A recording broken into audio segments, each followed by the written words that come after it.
প্রিয় ভাই ও বোনেরা, রাসূল সাল্লাল্লাহু আলাইহি ওয়াসাল্লাম আমাদের জন্য একটি গুরুত্বপূর্ণ হাদিস বলেছেন।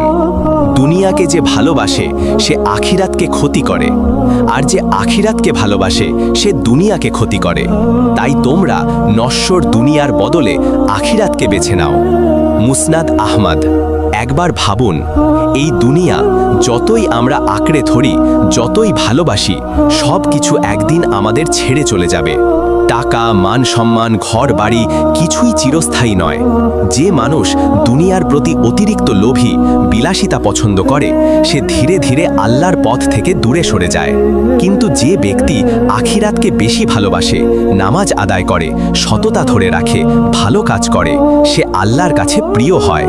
স্মরণ রাখো, দুনিয়া সাময়িক, কিন্তু আখিরাত চিরস্থায়ী। বুদ্ধিমান মানুষ আজই সিদ্ধান্ত নেয়, দুনিয়ার পিছনে নয়, আখিরাতের জন্য প্রস্তুতি নেবে। এই হাদিস আমাদের মনে করায়, আমাদের লক্ষ্য শুধু দুনিয়া নয়, চিরস্থায়ী আখিরাত। তাই আজই নিজের জীবনকে সাজাও, নামাজ, সততা, ভালো কাজের মাধ্যমে আল্লাহর সন্তুষ্টি অর্জন করো।